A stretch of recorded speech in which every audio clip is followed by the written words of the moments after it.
ॐ नमः सिद्धेभ्यः। ॐ नमः सिद्धेभ्यः। ॐ नमः सिद्धेभ्यः। निर्मल ज्ञान परिठिया कम कलंक डहेवी अपाल जेड़ परू ते परम पेड़वी सब करम मल का अरे प्राप्त करने जे आत्मा जो लीन निर्मल ध्यान में नम कर निकल परमात्मा संतप्त मानस जिनके गुणों के गान में वे वर्धमान महान जिन विचरे हमारे ध्यान में। योगसार प्रवचन गाथा सात चल रही बहिरात्मा का लक्षण पूरा हो गया है। अब अंतरात्मा का लक्षण प्रारंभ करना है हमने। देखो पृष्ठ क्रमांक 13।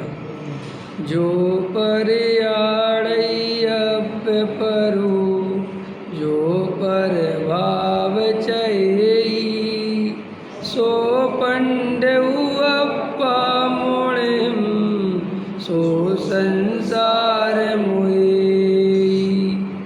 जो त्यागता पर अरे स्वपर को पहचानता है वही पंडित आत्मज्ञानी स्वपर को जो जानता। देखो क्या कह रहे आचार्य, जो कोई आत्मा और पर को अर्थात आपसे भिन्न पदार्थों को भले प्रकार से पहचानता है तथा जो आत्मा के स्वभाव को छोड़कर अन्य सब भावों का त्याग देता है वही पंडित भेद विज्ञानी अंतरात्मा है। वह अपने आप का अनुभव करता है, वही संसार से छूट जाता है। जो कोई पूर्णानंद पूर्ण ज्ञान स्वरूप आत्मा को जानता है वह अपने से भिन्न अल्प ज्ञान को राग देश को पर को अच्छी तरह जानता है। आत्मा तथा विकार आदि पर पदार्थों के बीच जिसे भेद ज्ञान हुआ है वह अपने शुद्ध स्वभाव का आश्रय करता है और पर का आश्रय छोड़ता है। व्यवहार रत्नात्रय के विकल्प को भी छोड़ता है, इसीलिए वह पर भावों का त्यागी है, पंडित है, सूरवीर है, वही वेद विज्ञानी है। ज्ञान कम अधिक हो, 11 अंग भी पढ़ा हो या ना पढ़ा हो, प्रश्नों का उत्तर दे सकता हो या ना दे सकता हो, उसके साथ कोई संबंध नहीं। मात्र अंदर पूर्णानंद का नाथ चैतन्य प्रभु का जिसे दृष्टि में आदर है उसी का आश्रय है, उसे ही सच्चा त्याग है। अंदर स्वभाव के अवलंबन बिना राग का त्याग हो सकता नहीं और राग के त्याग बिना सच्चा त्याग होता नहीं। अंदर में जिसे राग आदि का आदर बरतता है उसे संपूर्ण संसार का ग्रहण है, उसे अंश मात्र भी राग का त्याग नहीं है। पूर्णानंद प्रभु अनंत गुणों का पिंड, ऐसे आत्मा का श्रद्धा में आदर है, वेदन है, यही मैं हूँ। ऐसा जिसे स्वभाव का ग्रहण बरतता है वह पंडित अंतरात्मा परमात्मा का लघु नंदन है। फिर भले ही उसे बाहर में 6 खंड का राज, 96,000 रानियाँ, 48,000 पाटन, 72,000 नगर और आदि सामग्री हो, इंद्र का इंद्रासन हो, परंतु ये सब सामग्री उसकी दृष्टि में पररूप भाषित होती है, उसे तो पूर्ण आत्मा का ही आदर बरतता है, रंच मात्र भी पर को अपना नहीं मानता। देखो क्या कहते हैं, बहिर आत्मा से अंतर आत्मा बन गया जो, उसकी श्रद्धा कैसी हो जाती है। अपन ने अभी तक तो चर्चा करी थी कि बहिर आत्मा जो होता है वो पर द्रव्य को, शरीर, संयोग, मन, वचन, काय, इन सबको अपना मानता है। अब बहिरात्मा से अंतर आत्मा कैसे हुआ जाता है, तो जो कोई आत्मा और पर को अर्थात आपसे भिन्न पदार्थों को भले प्रकार से पहचानता है। भले प्रकार से पहचानने का मतलब ये है कि वैसा श्रद्धान करता है। भले प्रकार से पहचानने का अर्थ है कि शरीर और आत्मा को अलग अलग लक्षणों से पहचाना। कि शरीर का लक्षण है स्पर्श रस गंध वर्ण, और आत्मा का लक्षण है ज्ञान दर्शन स्वभाव। और जो ये बीच में राग आदि भाव होते हैं आत्मा में, ये है मेरे विकार माने विभाव। पर द्रव्य को लक्ष्य कर करके, पर द्रव्य में इष्टनिष्ठ बुद्धि कर करके ये जो अंदर राग देश कसाय चलती है ना, ये है विभाव। तो तीन चीज़ें हो गई, शरीर, अगर शरीर से संबंधित स्त्री पुत्र मकान दुकान, तो वो जो स्त्री पुत्र मकान दुकान है वे तो प्रत्यक्ष ही भिन्न है, उनमें तो कोई ऐसी बात नहीं है भाई, वे तो भिन्न दिखते भी हैं। लेकिन ये शरीर आदि भी बहुत शांति से देखो तो भिन्न दिखता है, नहीं समझे, भिन्न दिख जाता है कि शरीर अलग है और आत्मा अलग है। अब आत्मा में अंदर में मोह राग देश कसाय के परिणाम दिखते हैं। तो राग देश कसाय में भी अगर गहराई में देखें तो राग देश का स्वभाव अलग है और आत्मा का स्वभाव ज्ञान दर्शन का स्वभाव अलग है, माने दोनों के स्वाद भेद है। राग का स्वाद आकुलता है, दुख है, कसाय है, रंजित परिणाम, क्रोधी परिणाम, रागी परिणाम, मोही परिणाम। और आत्मा का जो स्वभाव है वो तो ज्ञाता दृष्टा है, मात्र ज्ञाता दृष्टा। अब और आत्मा सुख स्वरूप भी है, तो आत्मा का सुख क्या है? आत्मा का सुख ये है कि जब अपन ये पर पदार्थों से भेद ज्ञान करके पर द्रव्य से लक्ष्य हटाकर, दृष्टि हटाकर अपने त्रिकाल ज्ञायक स्वभाव पर दृष्टि करते हैं, तो राग देश कसाय नहीं होती। और राग देश कसाय नहीं होती तो जीव को आनंद होता है, ऐसा वस्तु का स्वरूप है। हमारा आनंद कौन रोकता है? हम दुखी क्यों होते हैं? तो अपन दुखी होते हैं राग देश कसाय के कारण। अगर राग देश कसाय नहीं हो तो बस सुख ही सुख है, फिर काय का दुख है? जैसे अपन यहाँ शांति से बैठे हैं और अभी अपन को मान के चलो, कम लोग कहते ना हमें मंदिर में आके बड़ी शांति मिलती है, भगवान के पास पूजा भक्ति करके बहुत अच्छा लगता है, स्वाध्याय सुनते तो उस समय बहुत अच्छा लगता है। तो अच्छा किस बात से लगा? अच्छा इस बात से लगा कि यहाँ थोड़ी देर के लिए इष्ट अनिष्ट बुद्धि, राग देश कसाय कमज़ोर पड़ गए। राग देश जो बहुत बाहर जाके भी घर में घुसोगे तो खाने पीने के संबंध में कसाय हो जाएगी, संयोगों के संबंध में कसाय हो जाएगी, कोई व्यापार के विकल्प सताने लगेंगे, कोई इष्टनिष्ट बुद्धि हो जाएगी, नहीं समझे, किसी की कोई वस्तु देखोगे उसको देख के दुखी हो जाओगे। तो बाहर में आपने निकले और आपने जो राग देश की बैतरणी में चली अंदर, तो अपन को दुख होता है। तो अपन को बहुत मोटा मोटी समझ में आता है, गहराई से विचार करें कि हम मंदिर में थे, स्वाध्याय में बैठे थे, आधा पौना घंटा में बहुत अच्छा लग रहा था। तो अच्छा क्यों लग रहा था? तुम्हें लड्डू पेड़े तो दिए नहीं, कोई तुम्हें कोई संपत्ति तो दी नहीं, तो फिर अच्छा क्यों लग रहा था? अच्छा तुम्हें अपने कारण अंदर से ही लग रहा था।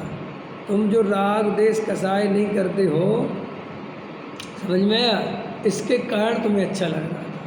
और तुम जो राग देश बाहर जाके करते हो, इससे आकुलता होती है। तो इससे पता चल गया कि आत्मा दुखी क्यों है, हम दुखी क्यों हैं? हम दुखी हैं राग देश कसाय के कारण। अब अपन क्या करते हैं, उस पर तो ध्यान देते नहीं कि मैं राग देश कसाय के कारण दुखी हूँ। अपन दुख का कारण मानते हैं पर द्रव्य के परिणमन को। अपन सोचते हैं कि हम दुखी इसलिए हैं कि हमारी इच्छा के अनुसार काम नहीं हो रहा, ऐसा काम हो जाए तो हम सुखी हो जाएं। अब वहाँ वो काम करने की आकुलता बहुत है, तो उससे और दुख बढ़ता है, उससे और कसाय बढ़ती है, तो और दुख बढ़ता चला जाता है। और फिर ऐसे करते करते करते करते वस्तु का स्वरूप ऐसा है कि एक लिमिटेड टाइम के लिए आपको ये पर्याय मिलती है।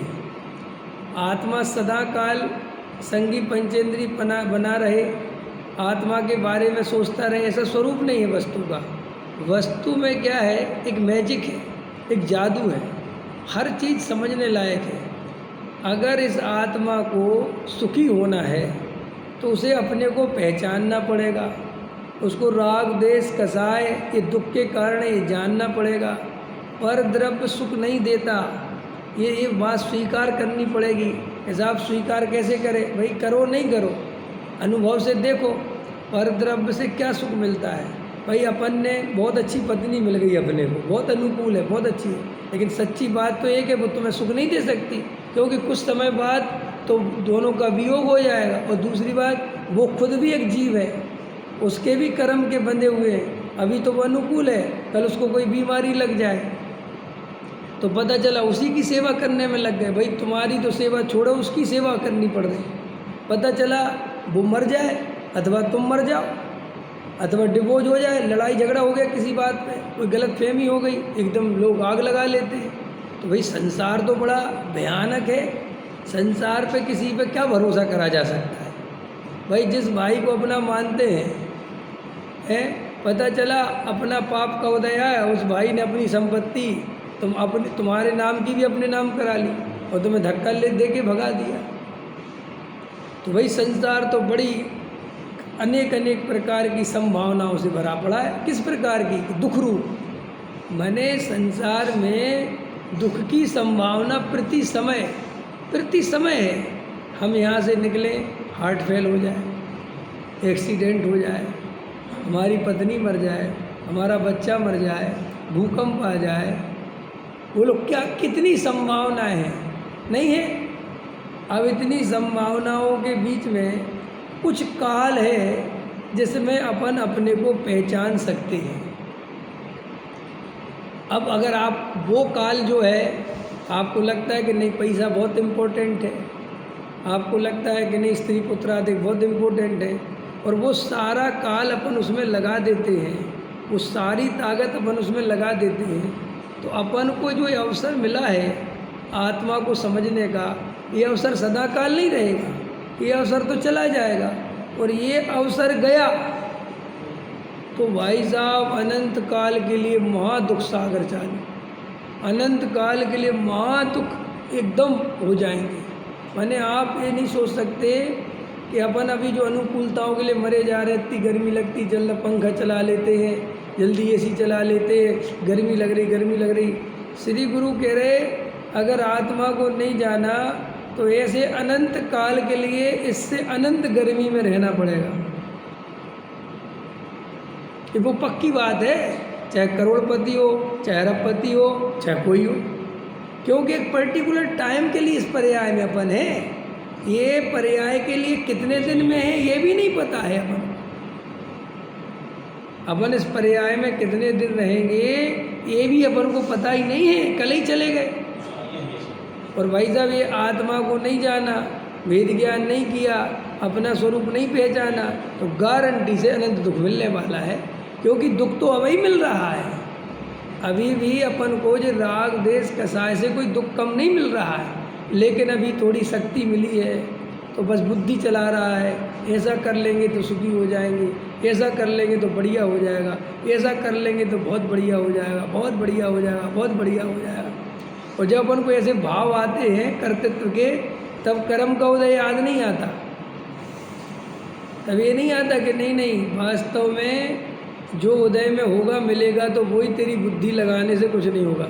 फिर भी अति आसक्ति होने के कारण बार बार बुद्धि वहीं लगाता है। देखो लोग कहते हैं बुद्धि लगाए बिना काम नहीं होता, आदमी मरने के लिए कितनी बुद्धि लगाता है, एक्सीडेंट कराने के लिए कितनी बुद्धि लगाता है, हार्ट फेल कराने के लिए कितनी बुद्धि लगाता है, संयोग का वियोग हो जाए इसके लिए कितनी बुद्धि लगाता है। क्या बोलो, इतने बड़े बड़े काम बिना ही बुद्धि लगाए हो जाते हैं। और जरा जरा सी तेरी अनुकूलता प्रतिकूलता ये तेरी बुद्धि लगाने से आए। माने हम ये पृथ्वी छोड़ के जाएंगे, ये पूरे संयोग छोड़ के जाएंगे और इसमें तुम्हारी कुछ भी नहीं चलेगी। इतना बड़ा काम तुमसे बिना पूछे प्रकृति जब चाहे तब कर देगी। कर सकती कि नहीं? आज ही मेरा आयु कर्म कमज़ोर पड़ जाए तो मेरा आयु कर्म पूरा होते ही मुझे भव छोड़ना पड़ेगा कि नहीं छोड़ना पड़ेगा? कि छोड़ना पड़ेगा। माने भव छोड़ना माने सारी व्यवस्था छोड़ना। तो आचार्य कहते जब एक कर्म में इतनी ताकत है कि ये पर्याय बदल सकती है तो बाकी के कर्म कोई कम ताकत वाले होंगे? भाई तुम्हें कैसा मकान मिलेगा, कैसी पत्नी मिलेगी, कैसे माँ बाप मिलेंगे, तुम डिसाइड करते हो, ये तुम्हारे डिसाइड करने से मिले। लेकिन लगता है कि माँ बाप तो हम नहीं चुन सकते थे, लेकिन पत्नी तो हम चुन सकते। डॉक्टर साहब इतना समझाते थे इस बात को कि हम मिथ्या दर्शन के कारण कितने दुखी हैं। देखो, माँ बाप अपनी मर्जी से नहीं मिले, क्षेत्र अपनी मर्जी से नहीं मिला। भाई जहाँ जन्म होना था, तुम भिंड में पैदा हुए, तुमने थोड़ी चुना कि हम भिंड में पैदा होना चाहते हैं। तुम दिल्ली में हुए तो तुमने थोड़ी चुना। फिर क्षेत्र भी तुम्हारे हाथ में नहीं। काल तुमने चुना कि हम 1985 में जन्म लेना चाहते, 86 में जन्म लेना चाहते, वो भी तुम्हारे हाथ। डेट तुमने चुनी, दिन तुमने चुना, मुहूर्त तुमने चुना कि नहीं साहब मैंने कुछ नहीं चुना, जो हो गया सो हो गया, चलो बहुत है। फिर जो माँ बाप मिले वो तुमने चुने कि ऐसे चाहिए, इस कलर के चाहिए, इस जाति के चाहिए, चुना नहीं साहब कुछ नहीं, जो हो गया सो हो गया। और चलो भाई बहन चुने कि कैसे भाई बहन चाहिए, पड़ोसी चाहिए कि नहीं साहब ये भी हमारे हाथ में नहीं है। अब ले दे के आगे बढ़ते बढ़ते शादी का टाइम आता है तो उसको लगता है पत्नी चुनने का या पति चुनने का मेरा अधिकार है। लेकिन इतना सारा काम बिना चुने हो गया और एक छोटा सा काम तेरे को देगी प्रकृति है। जब इतना सारा काम कर्म और वो प्रकृति उदय प्रमाण सब हो रहा है तो तुझे एक बीच में एक छोटा सा अवसर देगा, चल तू अपनी मन की पत्नी चुन ले। और आज तक किसी ने मन की पत्नी चुन ली तो क्या वास्तव में वो सुखी हो गया? कई लोगों ने तो मन की पत्नी चुनी और फांसी लगाते फिर रहे। मन की पत्नी चुनी और बेचारे घुट घुट के मर रहे। मन का पति चुना और बिल्कुल एकदम। अभी हमारे एक मित्र के पास जाना हुआ तो कोई है एक जानने वाले, उनके वो मतलब बाबू मित्र हैं, तो बाबूजी उनकी लड़की है। अब उसने पिताजी के बाद बहुत पैसा है, पिताजी सीए, पुराने सीए, पैसा, और लड़की ने पिताजी की मर्जी के खिलाफ लव मैरिज कर ली। बहुत साल पहले की बात है। अच्छा पढ़ाया लिखाया लड़की को, बहुत होशियार, लेकिन बस शादी कर ली किसी लड़के से, प्रेम हो गया। अब देखो कर्मों के उदय की विचित्रता। तो जिस लड़के से माँ बाप ने मना किया कि मत करो, जो भी हुआ, लेकिन उनके राजी के खिलाफ शादी कर ली। अब शादी कर ली और वो लड़का इतना बेकार निकला, इतना कुछ नहीं करने वाला निकला। समझ में आया? अब उल्टा हो गया कि वो लड़की उसका पेट भरे ऐसा स्थिति बन गई। ठीक है, अब देखो उदय की विचित्रता है। और यहाँ बाप पे बहुत पैसा है और बाप यहाँ इस बात से इतना दुखी और इतना पीड़ित और इतना क्रोधित हो गया कि उसने उसी दिन प्रतिज्ञा कर ली कि मैं अपनी लड़की का जीते जी मुंह नहीं देखूंगा। और लड़की एक, ना लड़का ना कुछ, सिर्फ लड़की एक। समझ में आया? और कितनी कसाई हो गई इस बात से कि वो मुझे मेरे मित्र बता रहे थे कि वो आए दिन पैसा बांटते हैं लोगों को, किसी को 2 लाख, किसी को 4 लाख, किसी को 5 लाख, किसी को 3 लाख, इसे बांटते रहते हैं। अभी एक संपत्ति बेची होगी उनने 5-6 करोड़ की, तो वो पैसा बांट रहे हैं। और लड़की जो है वो किराए के मकान में रहती है, नौकरी करती है, उसका पति कुछ करता नहीं और अपने पिता से मिलने की कोशिश करती, वो कहता आ मत जाना यहाँ, भूल के भी। समझ में आया? अब देखना उदय की विचित्रता। और लड़का भी उसका कैसा, बच्चा भी कैसा पैदा हुआ, वो बच्चा पैदा हुआ एक प्रकार से अपंग, कम माइंड वाले, स्पेशल चाइल्ड बोलते हैं उनको। समझ में आया? तो उसकी अलग परेशानी, और वो उसका जो पति उसे कोई लेना देना नहीं है, तो बिल्कुल बिल्कुल बेकार। अब मुझे प्रश्न है, अब तुमने चुन के शादी करी थी, क्या हुआ? माँ बाप के खिलाफ जाके शादी करी थी, क्या हुआ? नहीं। सच बात यह है, ये उदय की विचित्रता है जी। तुम्हें लगता है कि तुम्हारे चुनने से हो रहा है, हो सकता है तुम्हारा उदय ही ऐसा है कि तुम्हें ऐसा चुनाव करवाया जा रहा है कि तुम धक्के खाओगे। आपको लगता है, लेकिन कर्म का उदय भाई साहब, आप लगता है कि मेरी बुद्धिमानी से काम बन गया, ऐसा नहीं है। काम तो बनना था, बन गया। अच्छी अच्छी बुद्धिमानी से कभी कभी महा दुख भी आता है। नहीं समझ में आया? अपने मन की शादी करी और दुख मिला, और वो क्या सोच रही थी कि पिताजी कोई शादी करा देंगे तो दुख मिलेगा, मैं अपने मन की करूँगी। लोग सोचते ना हम अपने, लेकिन ऐसा नहीं। हमारे हाथ में इस संसार का कुछ भी नहीं है, वर्तमान का। क्यों? देखो भाई, भूतकाल में जो कर्म जैसे बंधे थे, वे सत्ता में प्रति समय उदय में आ रहे हैं। और साफ साफ जनवाणी में लगा है, सर्वज्ञ देव ने बताया है कि तेरे वर्तमान के पुरुषार्थ से ना कोई संयोग आता है और ना कोई वियोग होता है। वो तो जो पूर्व कर्म का उदय है और तेरी योग्यता जैसी है, वैसा अपने आप उदय मिलता है और वियोग होता रहता है, संयोग होता रहता है, अपने करने से नहीं होता। मैं दिल्ली में रह रहा हूँ, तुम्हें क्या लगता मैंने गलती करी दिल्ली में रहने की? नहीं, ऐसा नहीं है। तुम्हारे हाथ में नहीं है। तुम्हारा उदय इसी द्रव्य क्षेत्र काल भाव का था, तो वो कर्म वैसे ही काम कर रहा है। जिस दिन तुम्हारा उदय नहीं होगा, तुम चले, तुम्हें क्या लगता मैं चला जाऊँगा? तुम होते कौन हो जाने वाले? या मैं आ जाऊँगा, तुम होते कौन हो आने वाले? कुछ नहीं पता चलता जीवन का, कुछ पता ही नहीं चलता। अभी मेरा एक मित्र है, वो मीडिया की लाइन में काम करता था, ठीक है कि नहीं? धर्म का उसका कोई लेने ही देना नहीं था ज़्यादा। मैंने वहाँ से निकला तो कितनी सालें हो गई मुझे निकली हुई जयपुर से, 16-17 साल हो गई, मेरा क्लासमेट है, और 16-17 सालों से हो गई। मैंने वहाँ से निकला, उसके बाद उसने धर्म का कुछ देखा ही नहीं। वो तो मीडिया का कोर्स करा, ये करा, वो करा, जो कुछ करा, ठीक है कि नहीं? और अपनी नौकरी वोकरी करने लगा, न स्वाध्याय करने का टाइम, न कुछ टाइम ही नहीं। और देखो उदय पलटा तो अभी वो जाके जो है सोनगढ़ में प्राचार्य बन गया। अब धर्म ही धर्म के क्षेत्र में पहुंच गया। अब जबकि यहाँ बीच का काल देखो तो वो ऐसा काल था कि ऐसे तो कोई समझ काएगा धर्म काएगा, क्या करेंगे जी, मीडिया फीडिया में चले गए। लेकिन भैया तुम्हें लगता है कि तुम चले गए, तुम आ गए, तुमने ये कर लिया, कुछ नहीं है। वो सब पूर्व कर्म का उदय है जीव का, और वो जैसे जैसे उदय उसके आते जाते हैं, वैसी वैसी बुद्धि, वैसे विकल्प, वैसे भाव, वो सब उदय प्रमाण होते रहते हैं।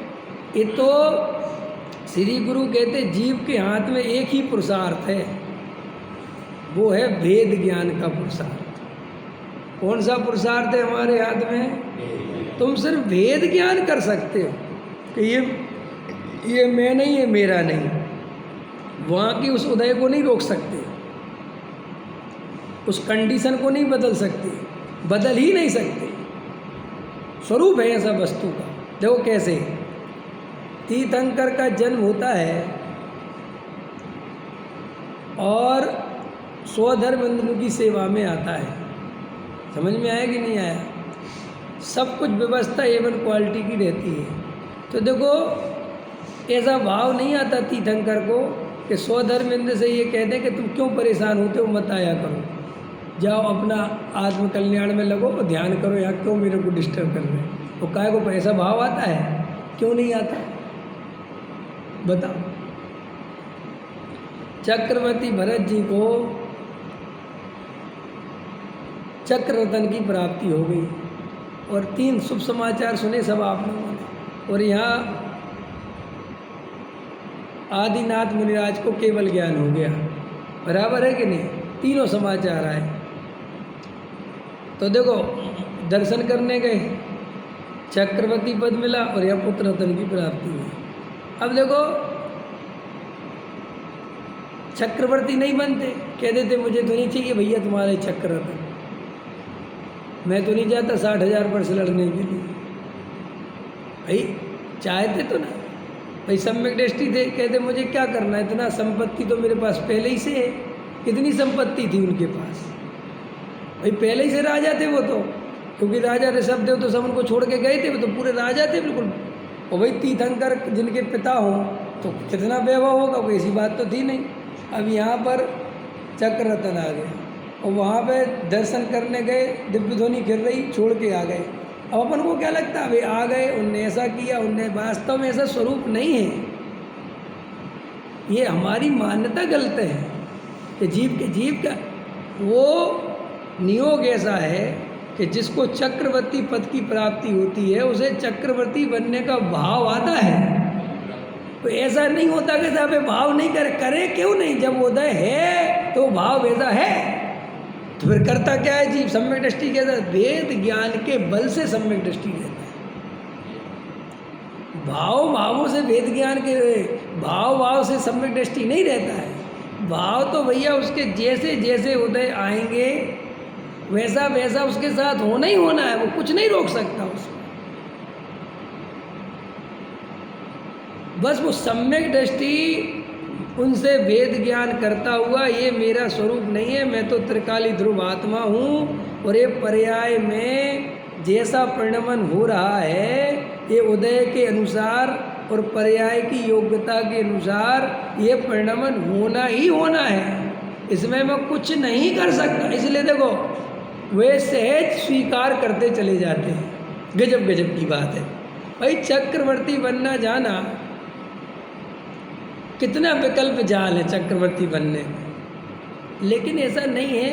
सहज अंदर से जानते देखते हैं उदय है, चले जाते हैं। फिर देखो वे जीव जब उदय पलटता है तो वैराग्य भी आ जाता है, तो दीक्षा भी ले लेते हैं और उसी भाव से मोक्ष भी चले जाते हैं। जिस जीव को उसी भाव से मोक्ष जाना है उसको भी कर्म नहीं छोड़ता। ये देखो आप, मैंने जिस जीव को उसी भाव से मोक्ष जाना है उसके भी कर्मों की स्थिति देखो। चक्रवर्ती बन रहा है, कामदेव है, तीर्थंकर है, सब कर्म काम कर रहे हैं, कर रहे भी है। तो भैया जब इतने बड़े महापुरुषों की व्यवस्था ऐसी है तो हम और तुम तो कुछ भी नहीं है। लेकिन हम और आपको बहुत लगता है मेरे करने से ऐसा होगा, तो सब हम फिर बुद्धि नहीं लगाएं। अरे मैं बुद्धि लगाने वाला भी नहीं हूँ। जहाँ बुद्धि लगती है वो अपनी योग्यता से लगती है, ये भेद ज्ञान चाहिए। जैसे मुझे कोई विकल्प आ रहा, अपन सोचते मैं विकल्प नहीं करूँ, तुम होते कौन हो विकल्प नहीं करूँ? चक्रवर्ती नहीं रोक पाए विकल्पों को, तुम कैसे रोक लोगे? तो सब मैं करूँ क्या? विकल्पों से भेद ज्ञान करो, ये पुरुषार्थ है। विकल्प पलटो, मिटाओ, अलग करो, ये पुरुषार्थ जीव का है ही नहीं, ये तो मिथ्यात्व है। मैं जल्दी दीक्षा ले लूँ, मुझे घर, तुम होते कौन हो ये सब? वो तो क्रमबद्ध पर्याय को अगर शांति से पढ़ो और सुनो और उसका गहराई से विचार करो तो बहुत अंदर से इतनी निर्भरता आती है कि ये जो मान्यता चल रही है कि मैं आकुलता कर रहा हूँ, मैं परिणाम बिगाड़ रहा हूँ, तुम होते कौन हो बिगाड़ने वाले?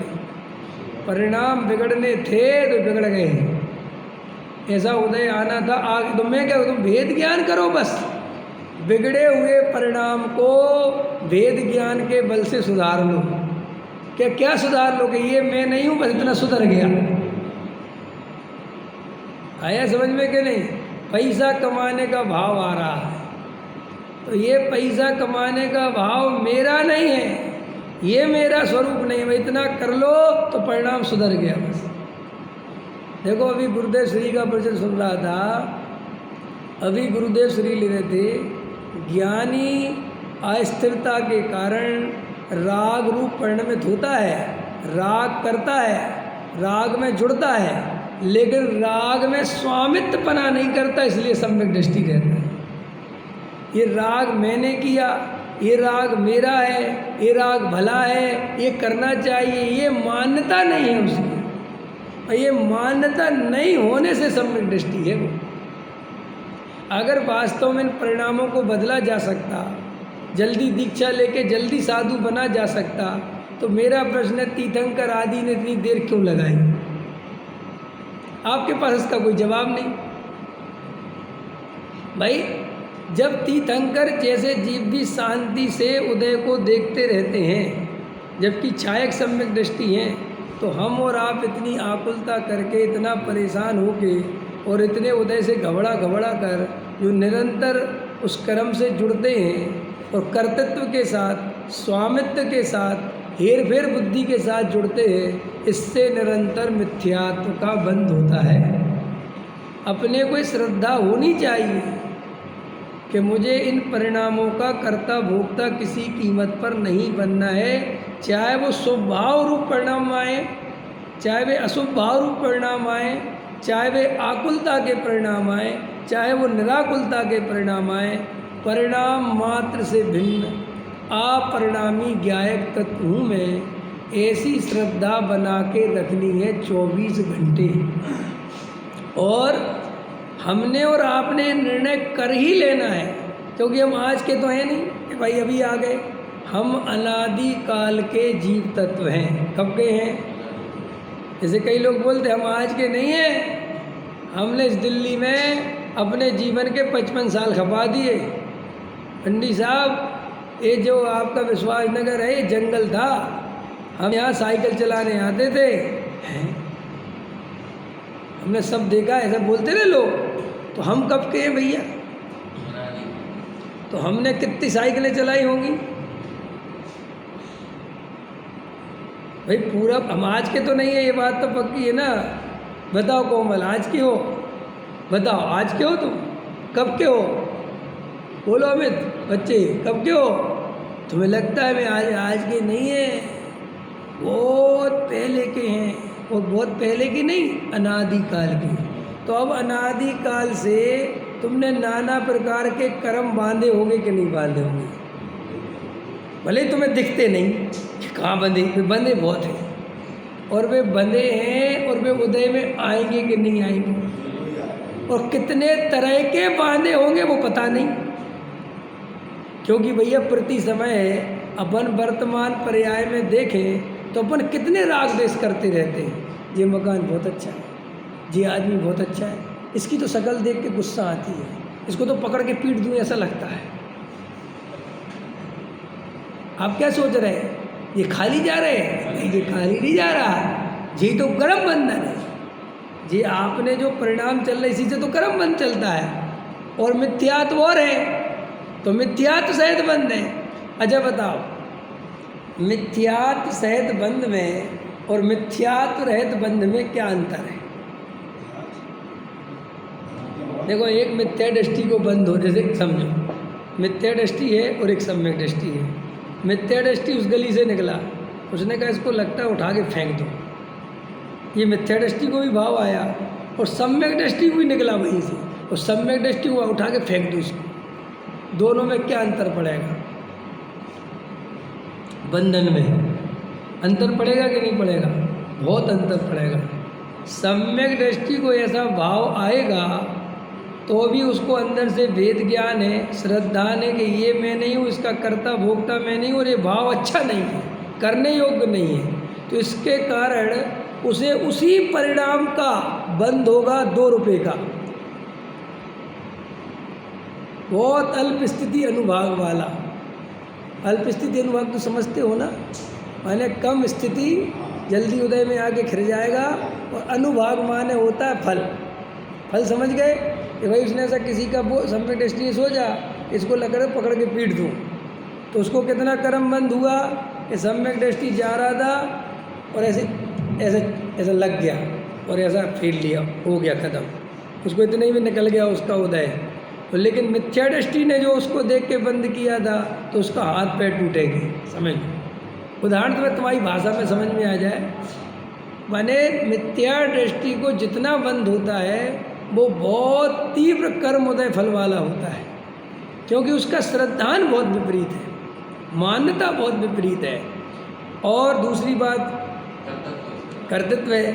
दूसरी बात ये भी देखी जाएगी कि सम्यक दृष्टि को ऐसा परिणाम हो भी जाएगा तो दिन भर में आगे पीछे कहीं ना कहीं वो प्रायश्चित पश्चाताप उसको लगेगा, अरे क्यों किया ऐसा, किसी जीव के बारे में क्यों सोचा। तो इसके कारण उसको वह उदय जो बना भी था उसमें तुरंत अपकर्षण उदय उदीर्णा होकर कमज़ोर पड़ जाता है वो। लेकिन मिथ्या दृष्टि को यह परिणाम होगा तो वहाँ तो करेगा ही करेगा और दिन भर करेगा, मौका मिलेगा तो मारूंगा इसको, वो दिन भर उसी में तो देखो उसका वो कर्म कई गुना मजबूत होता चला जाएगा। और यहाँ इसको वो तो आ ही जाता है, बाबा रे क्यों अपन विकल्प करते हैं, क्यों ऐसे भाव करते हैं, क्यों किसी जीव के प्रति। इतने में तो वो कर्म बहुत ढीला पड़ जाता है। हाँ, लेकिन मायाचारी से नहीं करना है ऐसा कभी कि अंदर तो कसाए रखो और रोज नमोकार मंत्र की जाप पढ़ो, इससे कुछ नहीं होता, ये तो सब बेकार की बात है। ईमानदारी से वो भाव आना चाहिए। बोलो रमेश जी क्या। अनजाने वजह से बतिया, हम कोई जानते नहीं थे कर्म क्या होता है, वो आप समझ रहे हैं। हाँ, अब वेद ज्ञान करो तो वो खत्म हो जाएगा, वो बिल्कुल हो जाएगा। वेद ज्ञान में पुण्य में ताकत नहीं है बिल्कुल भी। ये लोगों की मान्यता बहुत गलत है। लोगों को लगता है भगवान की पूजा करने से कर्म खत्म हो जाए, कभी नहीं होता। क्योंकि भगवान की पूजा करने से पुण्य का बंध तो हो जाता है, लेकिन वो पूर्व कर्म वाला हिलता भी नहीं। वो तो जो बंधा है सो बंधा है, वो हिलता है भेद ज्ञान से, सम्यक दर्शन से। देखो जैसे राजा सैनिक ने 7वें नरक का बंध कर लिया, अज्ञानता में किया था, कोई जानते नहीं थे वे तो कुछ भी। भाई द्वेष था, मुनिराज को जानते नहीं थे और जाके सरफ डाल दिया। अब अगर वे राजा सैनिक तीर्थंकर के पास नहीं जाते, वस्तु का स्वरूप नहीं समझते, और वे कोई कहता है कि तुम तो मंत्र जाप करो, गंगा जी नहाया हो, समझ में आया, रोज नमोकार मंत्र की जाप दो, अब उसमें सर्प तो डाल ही दिया था, तो वे कितने ही जाप दे लेते और कितने ही गंगा जी नहाने चले जाते, 7वें नरक से 6वें में भी नहीं आ सकते थे। क्योंकि शास्त्र में सर्वज्ञ देव ने साफ साफ कहा है, कर्म प्रकृतियों का जो सिस्टम है वो कर्म से नहीं मिटता, कर्म कमज़ोर पड़ता है धर्म से। कर्म से कर्म मजबूत नहीं होता। जैसे खून के धब्बे खून से नहीं धुलते, समझ में आया कि नहीं है? ऐसे ही कर्म से कर्म नहीं कटते। लोग कहते पुण्य करो तो पाप कर्म कट जाएंगे, ऐसा स्वरूप ही नहीं है बिल्कुल। हाँ, पुण्य कर्म से पुण्य बन जाएगा, उसमें क्या बात। भाई पहले पाप की सजा भोगो, और जब पुण्य का उदय आएगा तो वो पुण्य का उदय मिलेगा, तो कोई बात उससे। लेकिन धर्म अगर वस्तु स्वरूप समझे, सम्यक दर्शन प्राप्त करे, तो इतना प्रभाव पड़ता है, इतना प्रभाव है सम्यक दर्शन का कि 7वें नरक का बंध भी वो पहले नरक में ला सकता है।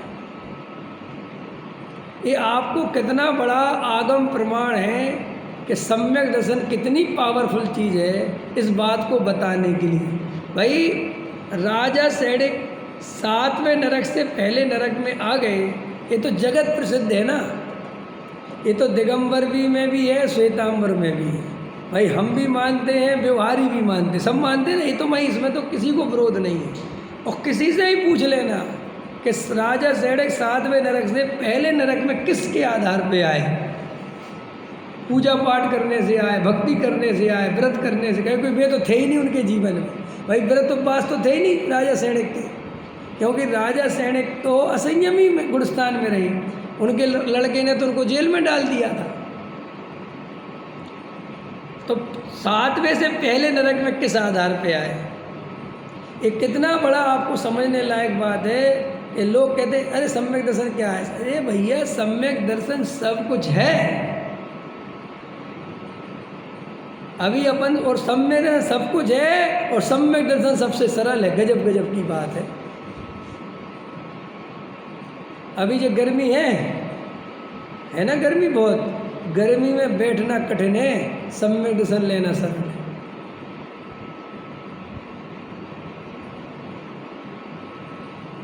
क्योंकि सम्यक दर्शन को केवल और केवल तुम्हारी श्रद्धा से मतलब है।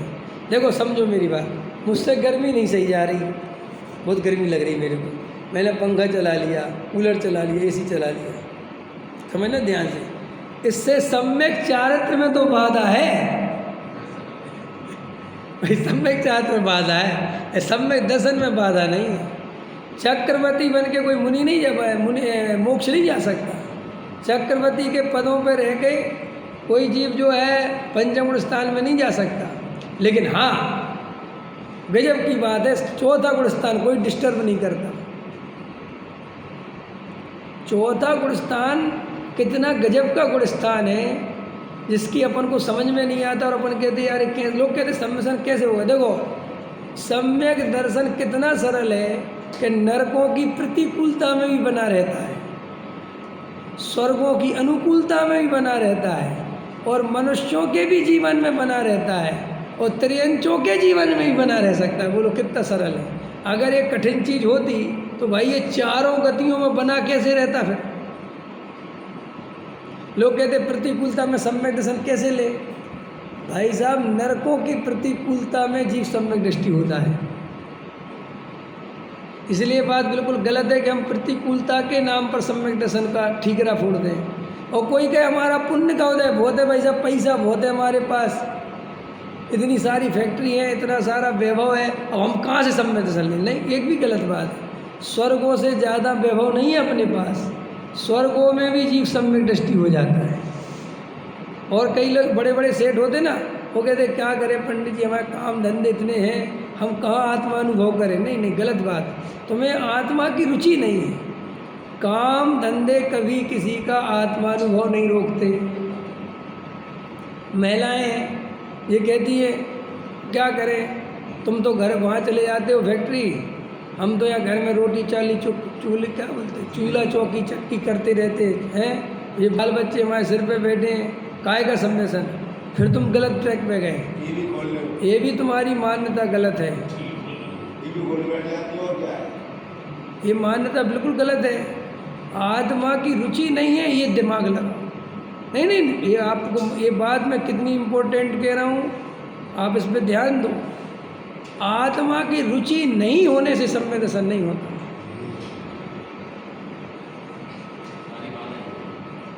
कोई भी निमित्त, आओ संजय भाई साहब, कोई भी निमित्त, कोई भी आओ, एक बहुत अच्छी बात बता रहा हूँ मैं, आपको भी बताता हूँ, बहुत अच्छी बात बता रहा हूँ। देखो, निमित्त की दृष्टि रखने वाले को रंज मात्र भी सम्यक दर्शन की पात्रता नहीं होती। मैं ये बता रहा हूँ संजय भाई साहब, आदमी क्या सोचता है कि मैं सेठ हूँ ना, मेरे पास बहुत पैसा है, तो मैं सम्मेलन कैसे करूँ, क्योंकि भाई मेरे पास काम धंधे व्यापार ज़्यादा विकल्प है। तो श्री गुरु कहते ये भी मिथ्यात्व है। तेरे को आत्मा की रुचि नहीं, तो ये ध्यान नहीं देता। क्योंकि अगर सम्यक दर्शन में कहीं पे भी बाधा होती तो नरकों में सम्यक दर्शन नहीं होता। क्योंकि नरकों में कितनी प्रतिकूलता है, कितनी गर्मी, कितनी सर्दी, कितनी वेदना है, लेकिन वहाँ पे भी जीव सम्यक दर्शन ले लेता है। तो इसलिए अगर कोई प्रतिकूलता का बहाना बनाता है तो उसे नरकों का सम्यक दर्शन याद करना चाहिए। और कोई कहता है कि साहब हमारे अनुकूलता बहुत है, हमारे पास बड़ी बड़ी फैक्ट्री है, काम धंधा है, इतना काम है, हम क्या करें। अगर ये सब नहीं होता और हम आपके जैसे होते तो हम तो सम्मेलन ले लेते, फिर गलत हो गया। स्वर्गों को याद करो, देव गति में कितनी अनुकूलता है, फिर भी देवों में इतनी अनुकूलता पर भी सम्यक दर्शन होता है। और सुनो, त्रियंच गति में सम्यक दर्शन होता है, तो फिर मनुष्यों को क्यों नहीं होता। भोग भूमि में होता है, भोग भूमि में सब सम्यक दृष्टि होते हैं।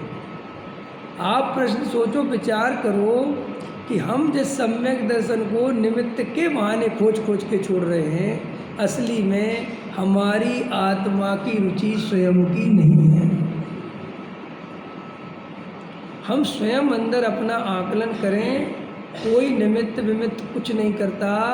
अगर अपनी रुचि हो, महिलाएं क्या करें, हम घर गृहस्थी के काम धंधे में फंसे, हम क्या करें, बच्चे हमारे सिर पे बैठे, हम कैसे में नहीं नहीं नहीं, गलत बात। हम अपनी रुचि का विषय कैसी भी परिस्थिति में हो उसको पूरा कर ही लेते हैं।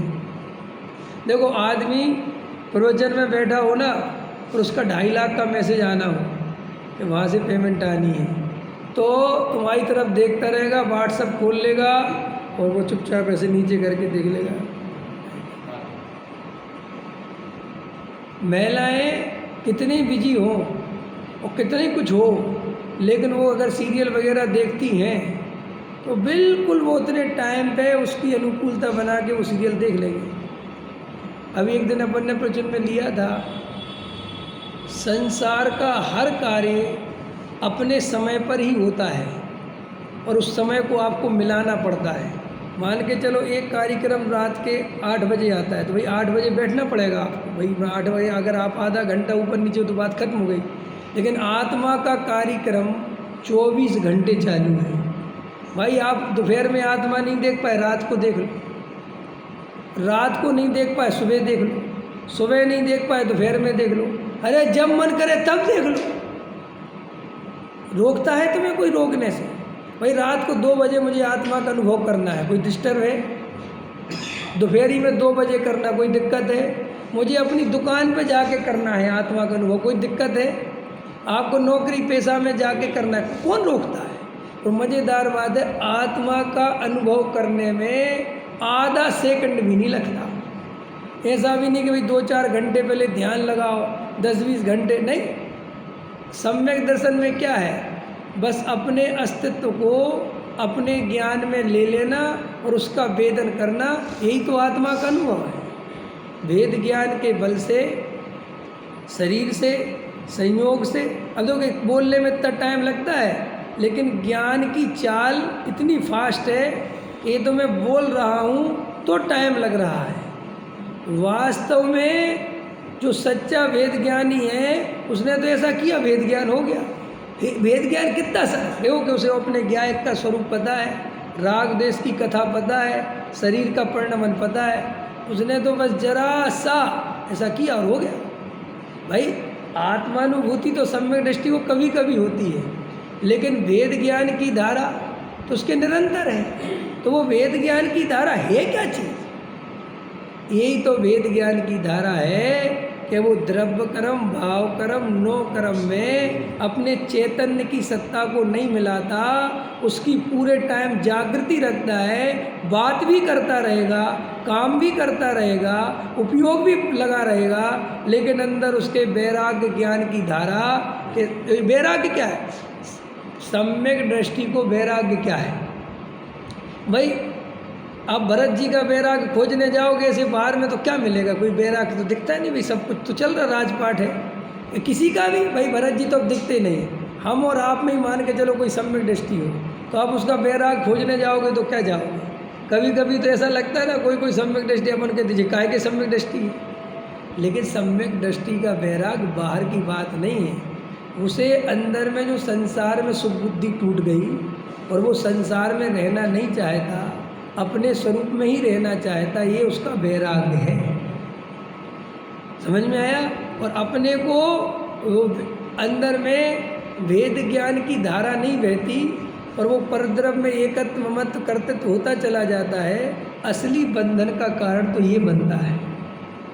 तो सम्यक दर्शन बिल्कुल सरल है। सम्यक दर्शन कोई हमारी जीवन की शैली को डिस्टर्ब नहीं करता। हाँ, बस ये है कि सम्यक दृष्टि हो जाओगे तो अनंत आकुलता मिट जाएगी। अनंत आकुलता नहीं होगी, ये डिस्टर्ब होगा।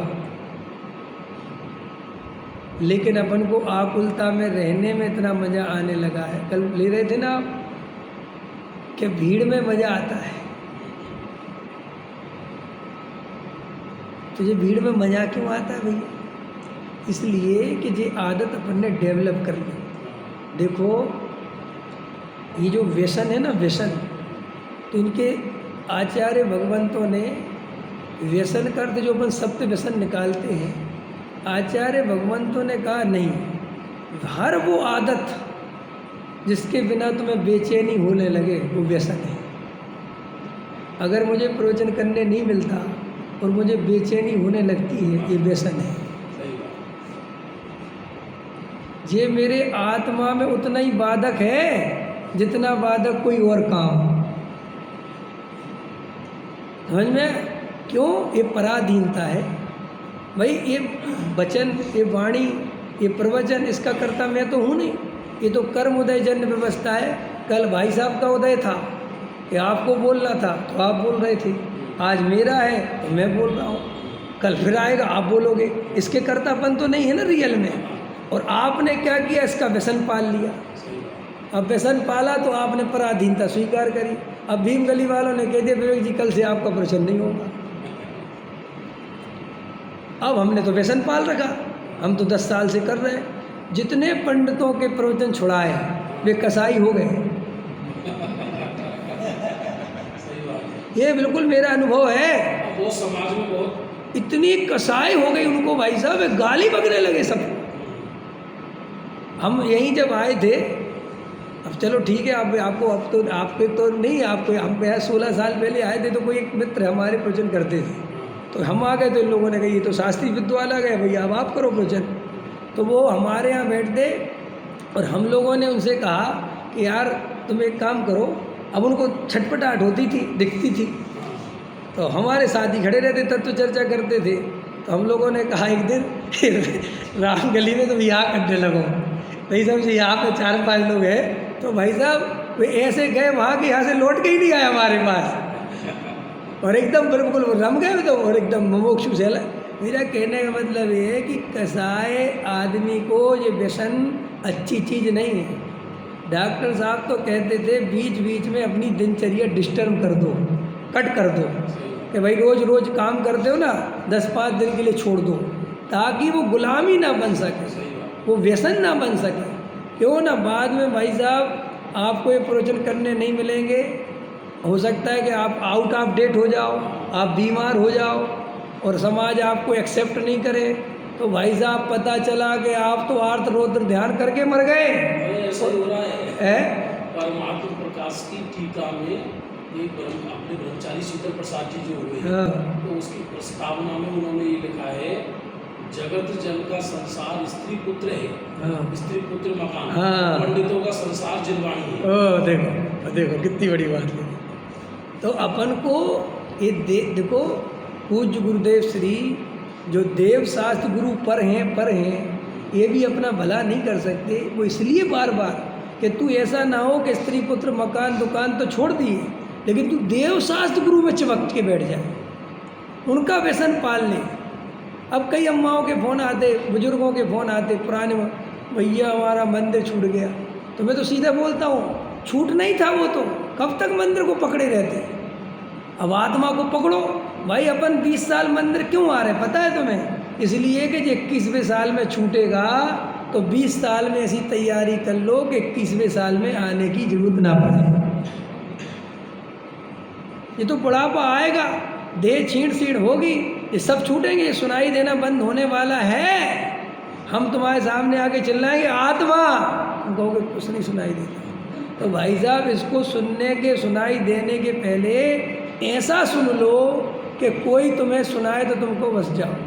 हमारे डॉक्टर साहब, हमारे गुरुजी भारल साहब आदर्श है दुनिया के लिए, जिन्होंने एक दुनिया के सामने भरी सभाओं में कहा कि मुझे कोई सुनाने मत आना जब मैं मर रहा हूँ।